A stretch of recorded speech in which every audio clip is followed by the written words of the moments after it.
നിങ്ങളോട് പങ്കുവെക്കുവാൻ ലഭിച്ചതായത്തെ ഓർത്ത് ദൈവത്തെ മഹത്വപ്പെടുത്തുന്നു. വളരെയധികം തിരക്കേറിയ ജീവിത സാഹചര്യം ബോധങ്ങളും കടന്നു പോകുന്നെങ്കിലും നിങ്ങളുടെ ജീവിതത്തിലെ വിലയേറിയ നിമിഷങ്ങളിൽ ഒരല്പ നിമിഷങ്ങൾ മാത്രം ദൈർഘ്യമുള്ളതായ ഈ സുവിശേഷ സന്ദേശത്തിലേക്ക് ഇവിടുത്തെ എല്ലാ പ്രബുദ്ധരായ ദേശനിവാസികളെയും സുവിശേഷ സ്നേഹികളെ ക്രിസ്തുയേശുവിന്റെ തിരുനാമത്തിൽ ഞങ്ങൾ നിങ്ങളുടെ ശ്രദ്ധയെ ചോദിക്കുന്നു. ഇന്ന് നാം കാണുകയും കേൾക്കുകയും ചെയ്യുന്നതായ വാർത്തകൾ സോഷ്യൽ മീഡിയയിലൂടെയും പത്രമാധ്യമങ്ങളിലൂടെയും ദിനംപ്രതി നാം കാണുകയും കേൾക്കുകയും ചെയ്യുന്നതായ വാർത്താ കേൾവികളൊക്കെയും നമ്മുടെ ഹൃദയത്തിന് ആശ്വാസം നൽകാത്തതും ഹൃദയത്തിന് ഭാരം ഉളവാക്കുന്നതുമായ അനുഭവങ്ങളാണ് നാം ഇന്ന് കാണുകയും കേൾക്കുകയും ചെയ്യുന്നത്. ജീവിതത്തിൽ സന്തോഷമില്ലാതെ സമാധാനമില്ലാതെ നിർധനരായി കടന്നുപോകുന്ന ഈ ജീവിത പശ്ചാത്തലത്തിന്റെ മധ്യത്തിൽ മനുഷ്യ മനസ്സിന് ആശ്വാസം നൽകുന്ന സന്തോഷവും സമാധാനവും നൽകിക്കൊടുക്കുന്ന ഒരു സന്ദേശമാണ് കർത്താവായിരിക്കുന്ന യേശുക്രിസ്തുവിനെ പറ്റിയുള്ള സുവിശേഷത്തിന്റെ സന്ദേശം. ഈ കാലഘട്ടങ്ങളിൽ നാം ഒന്ന് ചിന്തിച്ചാൽ ഈ സുവിശേഷ പ്രവർത്തനം അതിനെ ഒരു വലിയ മതപരിവർത്തനം എന്ന നിലകളിൽ കാണുന്നതായ ഒരു പശ്ചാത്തലത്തിലാണ് ഞാനും നിങ്ങളുമായിരിക്കുന്നത്. എന്നാൽ നാം ഒരു വസ്തുത മനസ്സിലാക്കേണ്ടിയിരിക്കുന്നത് എന്താണ് സുവിശേഷം? വിശുദ്ധ വേദപുസ്തകത്തിൽ അപ്പോസ്തലനായ പൗലോസ് അദ്ദേഹം ഇപ്രകാരം വിളിച്ചു പറയുകയാണ്: ക്രിസ്തുയേശു തിരുവെഴുത്തുകളിൽ പ്രകാരം മരിച്ചു അടക്കപ്പെട്ടു, തിരുവെഴുത്തുകളിൽ പ്രകാരം മൂന്നാം നാൾ ഉയർത്തെഴുന്നേറ്റുമിരിക്കുന്നു. അതായത് യേശുക്രിസ്തുവിന്റെ ജനനം, ജീവിതം, തന്റെ മരണം, അടക്കം, പുനരുദ്ധാരണം, മരിച്ചവരുടെ ഇടയിൽ നിന്നുള്ളതായ പുനരുദ്ധാരണം, യേശുക്രിസ്തുവിൽ വിശ്വസിക്കുന്നവർക്ക് ലഭിക്കുന്നതായ നിത്യജീവൻ, കർത്താവിന്റെ മടങ്ങി വരവ്, എന്നിത്യാദി പലവിധമായ സംഭവ വികാസങ്ങളെ പറ്റി പറയുന്നതായ വിശദീകരണങ്ങളാണ് സുവിശേഷം. ഈ സുവിശേഷം അത് കേൾവി മുഖാന്തിരം അനേകരുടെ ജീവിതങ്ങൾക്ക് യേശുക്രിസ്തുവിലേക്ക് നയിക്കപ്പെടുവാൻ അത് കാരണമായി തീരുന്നു.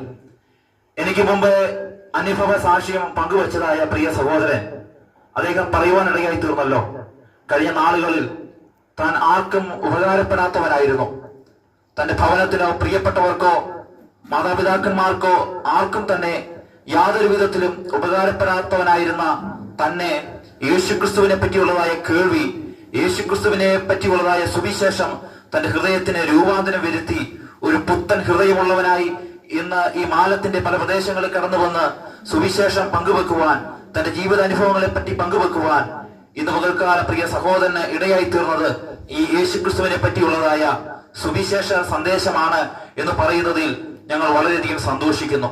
അതുകൊണ്ട് ഇന്ന് പകൽക്കാലം പ്രിയപ്പെട്ടവരെ, നിങ്ങളുടെ ജീവിതത്തിലെ വിലയേറിയ നിമിഷങ്ങളിൽ ഒരല്പം മിനിറ്റുകൾ മാത്രം ദൈർഘ്യമുള്ളതായ ഞങ്ങളുടെ ഈ വാക്കുകൾക്ക് അല്പ നിമിഷം നിങ്ങളുടെ ശ്രദ്ധയെ ചോദിച്ചുകൊണ്ട് വിശുദ്ധ വേദപുസ്തകത്തിൽ യേശുക്രിസ്തുവിന്റെ കഷ്ടാനുഭവങ്ങളോടുള്ള ബന്ധത്തിൽ എഴുതിയിരിക്കുന്നതായ ഒരു വേദഭാഗം നിങ്ങളോട് പങ്കുവെക്കുവാൻ ഞാൻ ആഗ്രഹിക്കുന്നു.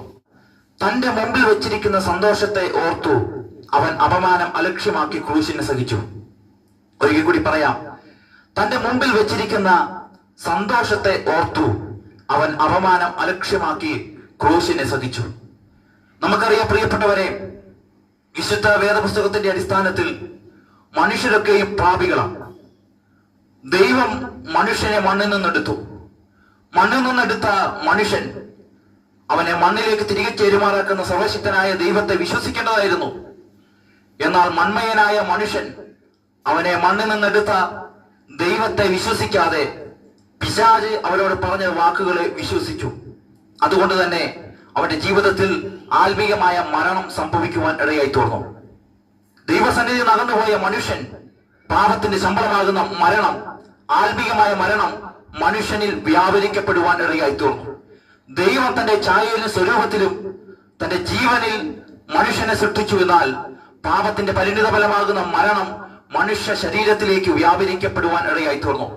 അതുകൊണ്ട് തന്നെ ഈ മന്മയനായ മനുഷ്യൻ അവൻ പാപത്തിന് അധീനനായത് കൊണ്ട് തന്നെ ദൈവം അവന് കൊടുത്തതായ തേജസ്സിന്റെ വസ്ത്രം മനുഷ്യന് നഷ്ടപ്പെട്ടു പോയി എന്ന് വിശുദ്ധ വേദപുസ്തകം പറയുന്നു.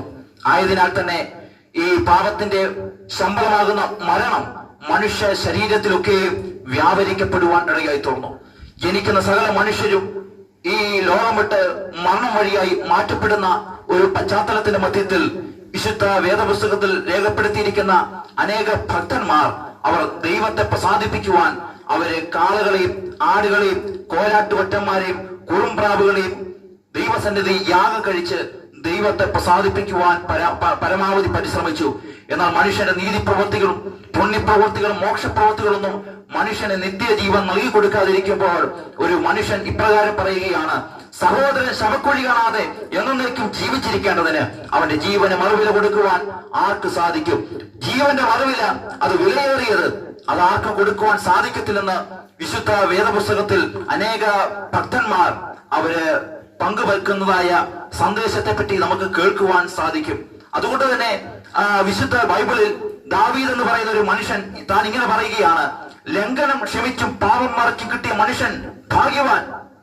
മനുഷ്യൻ അവന്റെ നീതി പ്രവൃത്തികൾ കൊണ്ടും പുണ്യപ്രവൃത്തികൾ കൊണ്ടും മോക്ഷപ്രവൃത്തികൾ കൊണ്ടും അവന്റെ ജീവിത സാഹചര്യങ്ങൾ കൊണ്ടും ദൈവത്തെ പ്രസാദിപ്പിച്ചുകൊണ്ട് ദൈവത്തെ പ്രസാദിപ്പിച്ച ഈ നിത്യമാകുന്ന മരണത്തിൽ നിന്നും ജീവനിലേക്ക് നയിക്കപ്പെടാൻ സാധിക്കും എന്ന് വ്യർത്ഥമായി വിചാരിക്കപ്പെടുവാൻ ഇടയായി തീർന്നു. എന്നാൽ ലംഘനവും ക്ഷമിക്കപ്പെടുന്നില്ല, പാപവും ക്ഷമിക്കപ്പെടുന്നില്ല.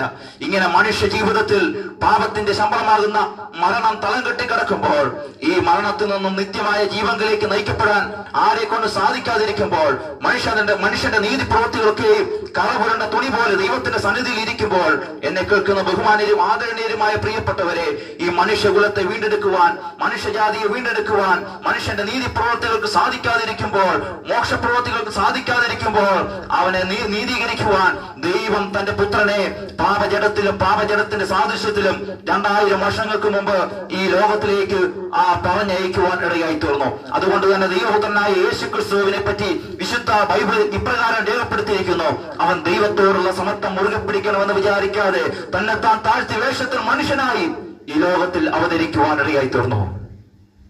യേശു ക്രിസ്തു മനുഷ്യനായി പാപജടത്തിലും പാപജടത്തിന്റെ സാദൃശ്യത്തിലും ഈ ഊഴിമുഖത്ത് 2000 വർഷങ്ങൾക്ക് മുമ്പ് മനുഷ്യനായി ബേത്ലഹേമിൽ ഒരു കാലിത്തൊഴുത്തിൽ താൻ ജന്മമെടുക്കുവാൻ ഇടയായി തീർന്നു.